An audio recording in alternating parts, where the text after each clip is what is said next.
Ladies and gentlemen, please welcome the co-leader of Girl Develop It RDU, Basia Coulter.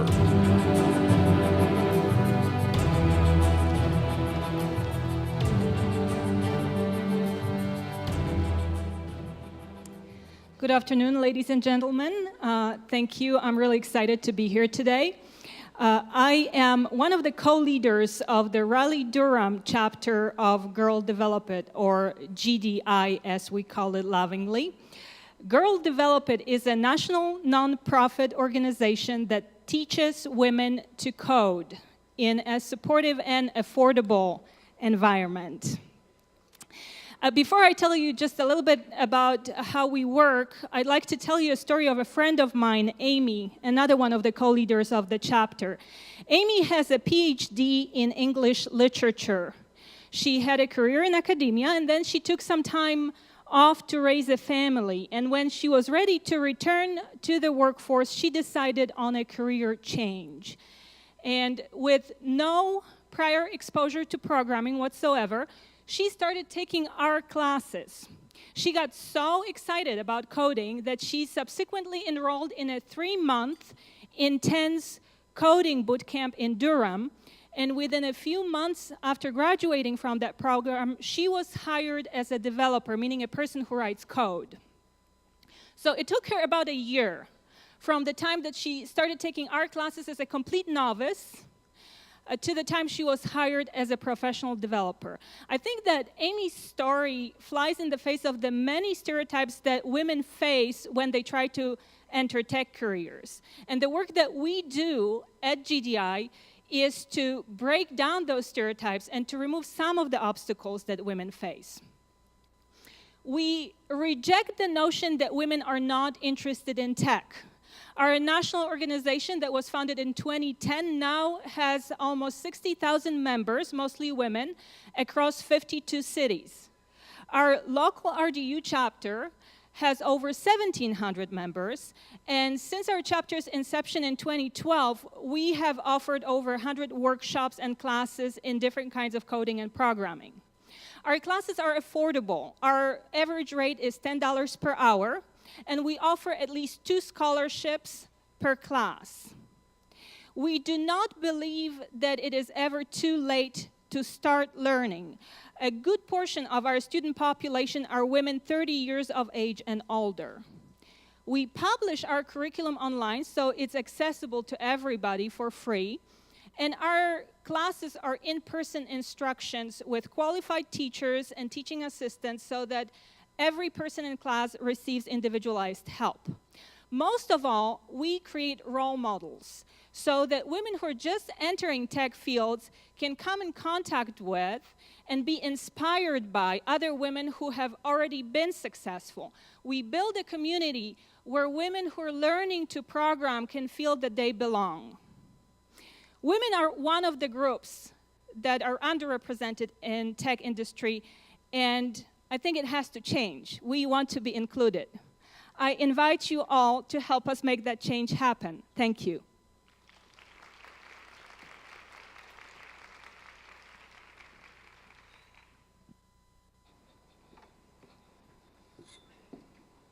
Thank you very much.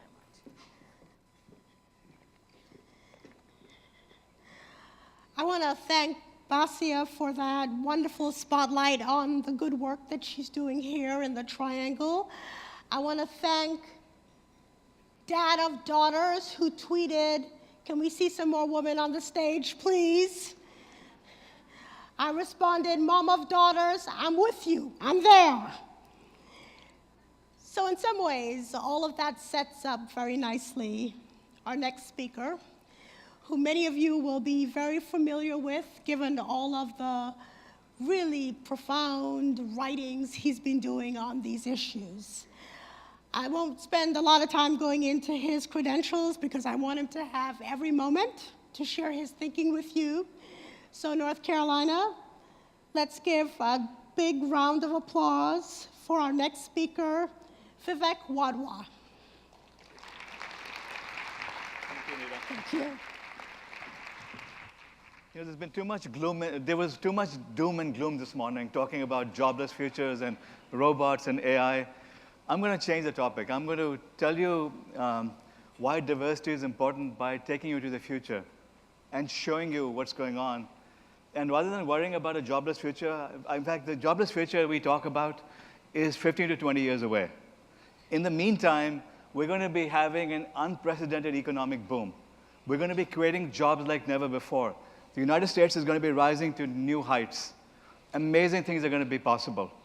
What I'm going to show you is some of these advances in this future in which everything becomes possible, and conclude with why you folks have to understand these advances and be part of this future. Because there's no reason why you can't be having Durham building world-changing world-changing applications and building world-changing medical devices and leading the world in innovation, or why you can't have world-class innovation happening in Raleigh. I mean, I'm from this area. I know it very well. I live in Silicon Valley right now, and I know what's possible. So let's start with this tour of the future. First of all, this is a chart of how technology is advancing. We're pretty pessimistic in the United States. We think that just because the new version of an iPhone had some lousy features in it, that innovation is dead and it's the end of the world. We don't seem to realize how fast change is happening and how much change is happening.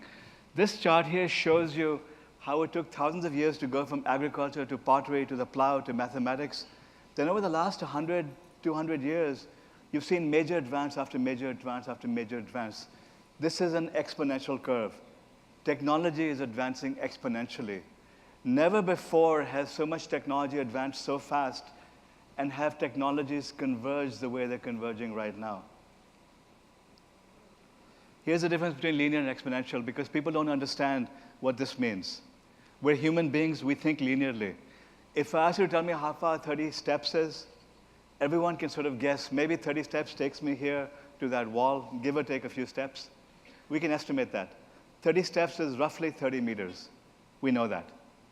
If I ask you to tell me how far 30 exponential steps is, I doubt there are any geniuses in this room who really understand what that means. 30 exponential steps it is 1 billion meters. Now, do you know what 1 billion meters means? 1 billion meters is roughly 26 times around the planet. That's the difference between linear and exponential. Technology is moving exponentially. In the tech industry, we know something called Moore's law, which governs how our computing devices advance. This is a simplification of what that means. Here's what you get for $1,000 in your smartphone, in your iPad, in your desktop, in the computing devices that you own. For $1,000, as of 2010, you got the computing power of a mouse brain. I talked about Moore's law, computing doubling every 18 months. Here's what happens by 2023. For $1,000, you get the computing power of a human being. In other words, this thing in your pocket has the same computing power as your brains do. You know the advantage that these devices have? Is that they're networked together at gigabit speeds. We talk in slow motion. We share limited knowledge. These things have access to each other and to the knowledge of the entire universe. And here's what happens in 2050 if Moore's law continues. For $1,000, you get the computing power of all of humanity combined. Billions of people combined for $1,000. This is how computing is advancing. There are debates, there are disputes about how long Moore's law can last, because Moore's law is based on the shrinking of transistors. You can only go up to 1 atom, so they say. Regardless, we are all set for 2023. IBM and Intel have both announced that they've achieved 7 nanometer scale, which means that the iPhone 11 or the iPhone 12 will have the same computing power that you do. And this is scary as hell, I tell you, because we don't know what this means. What's scarier is that it isn't just computing, it is everything that computing touches. AI you've heard about, robotics you've heard about, it's also networks, it's also sensors, it's also synthetic biology, genomics, digital medicine. I can go on and on and on. What's happening here is that everything is becoming digital, everything is becoming information. And when anything becomes information, it goes exponential on that curve I talked about. And exponential technologies are converging. So let's look at some of these advances You remember this good old device on the bottom? Some of you have seen it.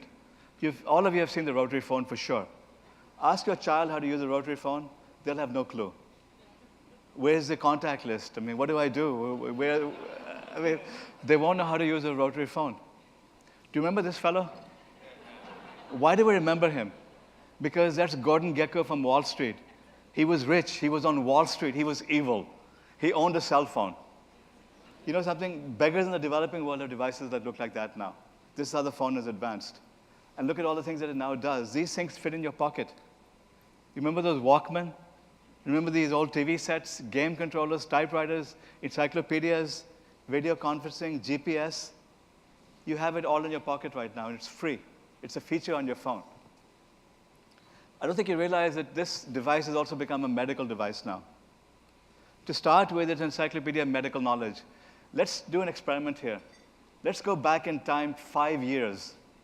You were sick or your child was sick. You went to the doctor. The doctor pretended to read those handwritten notes, and you knew that the doctor spent about 3 minutes with you and wanted to get you out of his office so you could see the next patient. He scribbled down something which you couldn't read either. You walked out of there really feeling uncomfortable. What was your choice? What did you do? You got a second opinion. Remember second opinions? What do we do now? You come out of the doctor's office, you try to make sense of what he wrote, and then you Google it. You Google your symptoms, you have the latest medical advances available to you just like that for free. You have more knowledge than your doctor did. Your doctor graduated from medical school 10, 20, 30, 40 years ago. He's not up to date on what's happening. You are. And this happened in the last 5 years or so. If you go to the Apple store in Palo Alto, I haven't been down here to South Point or to, the Apple store is here for a long time. But if you go to the Apple store in Palo Alto, you will see an entire chest filled with medical instruments. You have heart monitors, you have blood pressure monitors, you have glucose testing units. You can go to Walmart for $30, you can buy a glucose meter. Technology industry has decided that it wants to own the medical industry. You can now buy medical tests at computer stores. The big thing that happened in 2015 was that the tech industry also decided it wants to get into the pharmaceutical industry. It became a medical researcher. The way the pharma industry works is that the drug industry has a particular type of medicine that it believes it can cure a particular type of disease. They test it in the lab, then they test it on animals. A few thousand animals later, they test it on a few hundred human beings. Along the way, they spent $1 billion. It takes years. And if the results aren't very nice, they just shove them under the carpet and keep testing until they get the results they want.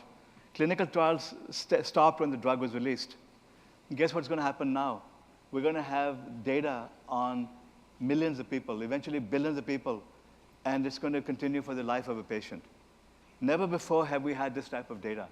So we've upended the medical industry recently. Next step, going inside the body.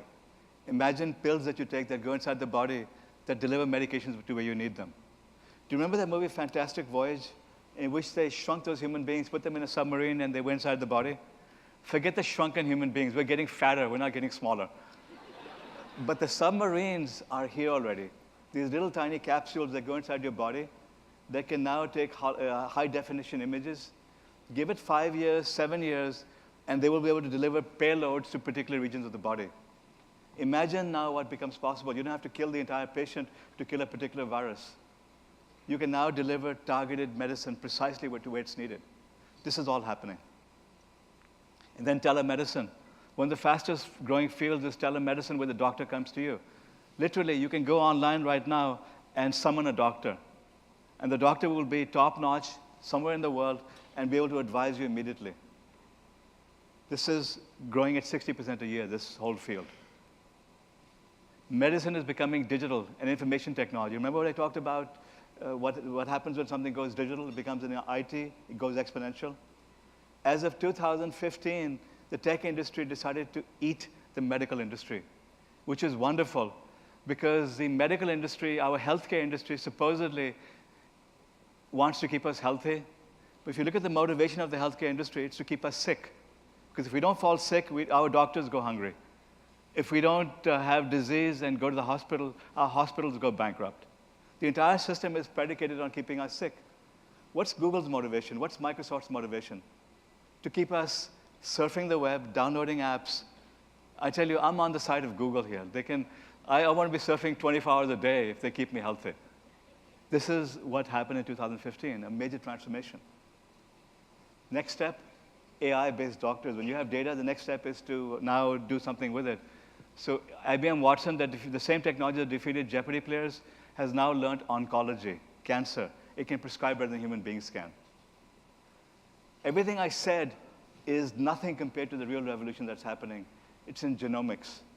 The human genome was sequenced about 14 years ago, cost about $3 billion to get there. What costed $3 billion costs $1,000 now. And the significance of that is that we've become data, and our doctors are becoming software. We're about to see a revolution in genomics in healthcare like you've never imagined before, out of the pages of science fiction, all over the next 5 years, 7 years or so.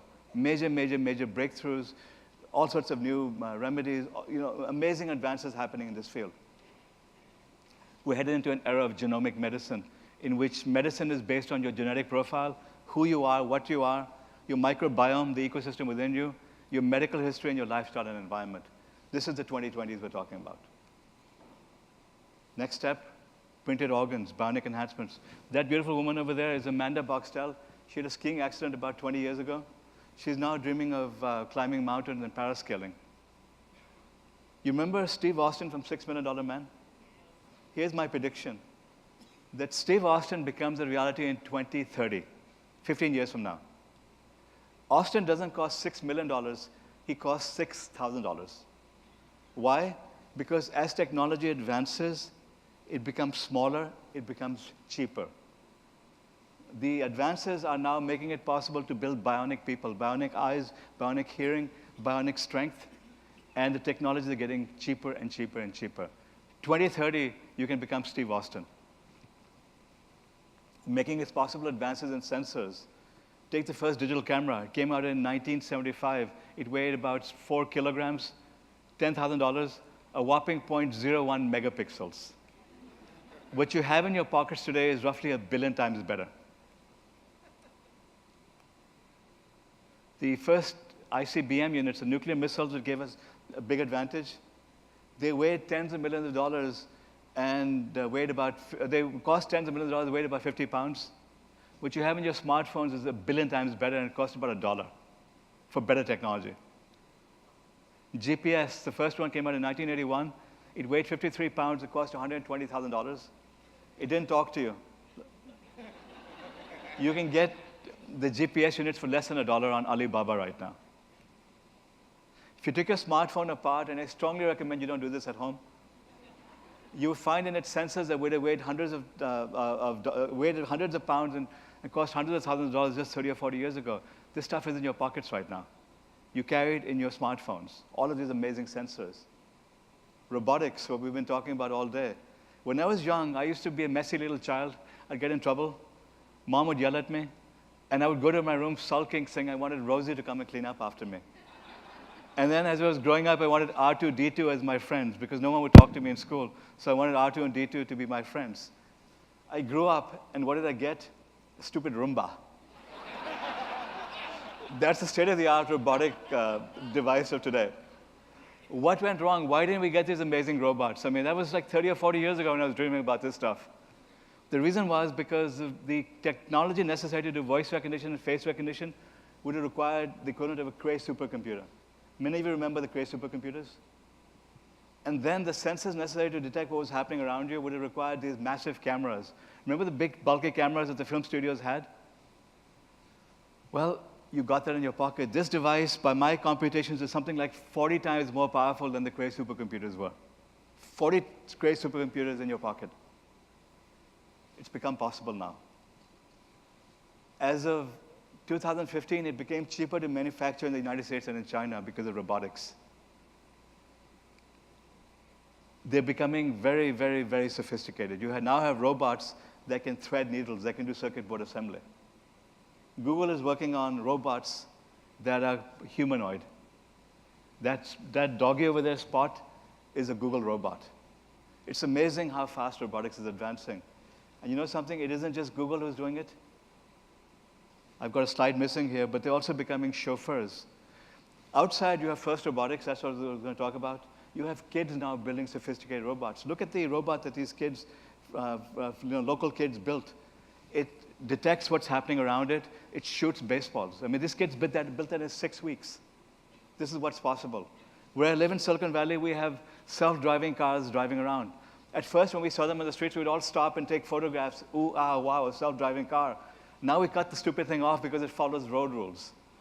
They're nuisances. But self-driving cars are going to be on our roads within the next 3, 4, 5 years. And 15 years from now, we're going to bar human beings. Just like we took the horses off the roads when we had the horseless carriages, we're going to be banning human beings from being on our roads because they're dangerous animals. They crash into each other. They get road rage. I mean, they text while they're driving. I mean, what's wrong with these animals? Why would we allow them to be driving such sophisticated vehicles and be killing each other? Get them off the roads. These are robots, believe it or not. Diego's son is a robot. He's a 5-year-old robot. These are all robots, the state-of-the-art robotics. 2016 is going to be the year of virtual reality. If you remember Star Trek, the holodecks that they had in Star Trek, or just imagine now spending your lunchtime taking a trip to Mars, being up there with the Curiosity rover and touring the planet. Imagine having meetings like this in virtual worlds. Over the next 2 or 3 years, we will all have headsets that are like our glasses, which cost about $100, $200, that take us into holographic worlds. In the next 5 to 10 years, it'll feel like we're almost there. We'll have meetings like this in holographic worlds. This is the year when these devices start shipping. You're going to see amazing transformations happening, amazing possibilities because of these virtual reality, augmented reality technologies that are going to be released starting this year. Now, all of this is great, but it's also making it possible now to solve the grand challenges of humanity, to fix the problems that have bedeviled mankind. To start with, look at energy, which is one of the biggest problems there is on this planet. This is a map of the energy reserves of our planet. We get 1,400 times more sunlight every day than we consume in a year. So far, we've not been able to harness solar. Solar has become a 4-lettered word in the United States because the Obama administration gave subsidies to some companies that went bankrupt. Forget all that. Solar is advancing at exponential rates. That chart over there shows you the cost of solar. It's dropping exponentially. This chart shows you the increase in installations. At the rate at which we're going, we are 6 exponential doublings away, roughly 14 years away from being able to generate 100% of today's energy needs through solar. We don't believe this, but within 20 years, we will have almost unlimited clean and free energy.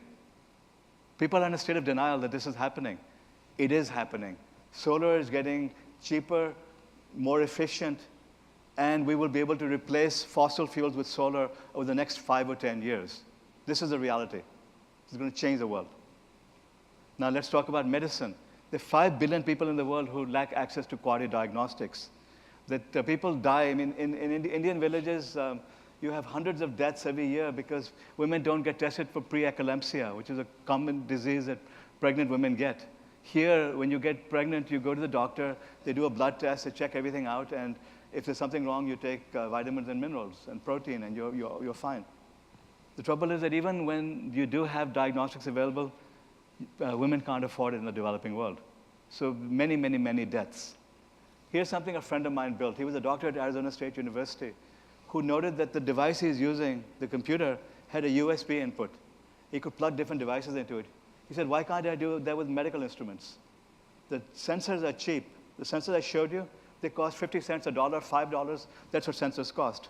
He said, why can't I buy the same sensors and plug them into my computer and write some apps to monitor it? He could not get funding for this in Arizona. The medical establishment would not fund him. He got fed up, he went back to New Delhi, and he built a device that does 32 different medical tests. A $700 device that can test for the most common diseases, HIV, dengue, malaria, blood glucose, you name it, this device can test it. There was a study done in one village in Mukhtar, Punjab, where 100 women died 1 year. The next year, they tested everyone with the $700 device. They found 120 women to be preeclamptic. They treated all of them. That year, there were 0 deaths from preeclampsia. A $700 device built by one doctor who got fed up was able to save hundreds of lives in villages. This technology is now being used by 2.5 million people in India, and I'm bringing it to South America, and then we're going to bring it to the United States. The next version will have about 130 different medical tests. It'll do everything that the hospitals do. It'll cost $1,000. This is what an entrepreneur built. Another experiment. You go to Silicon Valley, you think it's a rich place. There's dire poverty across the street in East Palo Alto. It's disgusting to see African American and Latino children being left out. I did an experiment. I took cheap tablets from India. I brought them to Mountain View, and we did 2 hackathons over there in which we had 250 children, mostly black children and African and Latino children. The beginning of the weekend, and we taught them how to code. We gave them internet access. We had them build apps. Beginning of the weekend, I said, how many of you believe you can be a Mark Zuckerberg? Everyone laughed at me. They ignored me completely. At the end of the weekend, I said, how many of you believe you can be Mark Zuckerberg? Everyone raised their hand and said, yes, I can. They had built apps. They had learned how to code. They had tablets. We gave them tablets with internet access. AT&T donated the internet access. And we changed the lives of 250 children using $60 tablets from India. Imagine now what you can do for disadvantaged communities in Durham. Imagine now what you can do all across North Carolina by uplifting the tens of thousands of children who are left out. This costs practically nothing to do that. This is what's possible right now. And now we have a sharing economy on which everything is available on demand. Any service you need, you can click on a button and you have it available to you. This is what's becoming possible with these tablets, with these smartphones that are commonly becoming available. Anyone can build these sharing economy apps. Amazing things have become possible, but here's what the problem is. The tech industry is a boys' club.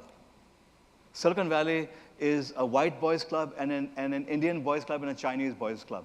That's it. They leave everyone else out. It's a serious problem. And it isn't that Silicon Valley doesn't hire black coders, for example. You could be one of the best. Silicon Valley won't hire you. This is a problem because they have an attitude, they have stereotypes, they're messed up. And it isn't, for example, women. Women are left out of the Silicon Valley tech force. It isn't that women don't have the skills. All the research done to date shows that when you have women, you have better performance. When you have women, when you have diversity, you get more innovation. Every metric you look at shows you that diversity breeds innovation. Silicon Valley is 52%. 52% of startups in Silicon Valley are founded by immigrants. It's not that Silicon Valley doesn't know. Silicon Valley is built on immigration. It's just that it has these stereotypes about who's successful. It leaves them out. But you know something? We have 1 billion problems right now, and anyone can start a company right now. I started 2 companies here in North Carolina. One was Sear Technologies, which we moved here from New York City, and then was Relativity Technologies, which I started when I was living in Chapel Hill. The first company we needed $20 million of venture capital for. The second company needed $3 million of venture capital. Today, if I was starting a software company, what would I need? A laptop, food, somewhere to live. I'd probably raise $50,000, and I'm done. I have everything I need to start a world-changing company. This is what has become possible now. The types of technologies I built, that Indian Swastika state technology I talked about, Kanav Kohal built it. He spent $10,000 of his own money building a prototype. And then when he built the prototype, he raised $500,000 because he could demonstrate his concepts. And then he built the device, which is now being rolled out all over India. So they're producing 300 a week right now. They want to produce 300 a day. But this is what was possible because one entrepreneur decided to change the world. The cost of building technologies has dropped exponentially. What used to cost millions now costs thousands. Knowledge has globalized. The same technologies that we're building in Silicon Valley can be built anywhere and everywhere in the world. What does it cost to build innovation? Practically nothing. What makes Silicon Valley successful is information sharing. The reason I moved from here to Silicon Valley was because I was researching Silicon Valley. Why is it that it's the most innovative place on this planet? The answer is because it tolerates failure, it has very powerful networks, it shares information, and you have an ecosystem in which you can interact with one another. Well, why can't you build that over here? What's holding back North Carolina from building its own Silicon Valley? What you have to do is start off by now teaching people, empowering, enabling them. providing small amounts of seed funding. You don't need millions of dollars. You're talking about tens of thousands of dollars of seed funding, and then building the network around it. The graduates of Duke, Chapel Hill, UNC Chapel Hill, NC State, the universities are everywhere. You could easily now get them to start mentoring local startups if you started setting up mentor networks. So there's a problem, there's a diversity problem, there are disadvantages, but these are from the past. The playing field has become leveled, and anyone, anywhere can now build world-changing companies. I'm going to conclude with this. The impossible has become possible. Innovation thrives in diversity. Now, America is reinventing itself. We build world-changing innovations. We did this with half of our population. Imagine now if we enabled the better half, the wise half, the sensible half, and our minorities. The minorities know where the problems are. The kids in Silicon Valley are solving their own problems. I mean, basically, they're trying to rebuild mom for themselves so they can build their own sharing apps and so on. They don't understand the problems of the developing world or of Durham, North Carolina, or of Greenville, North Carolina, or of the disadvantaged communities we have in the state. But you do. And you can empower your entrepreneurs to do all that. We really can change the world if we try. You can read about me on, my website is wadhwa.com is my website. I do a lot of writing. Follow me on Twitter. You can email me. But amazing things have become possible. Thank you, folks.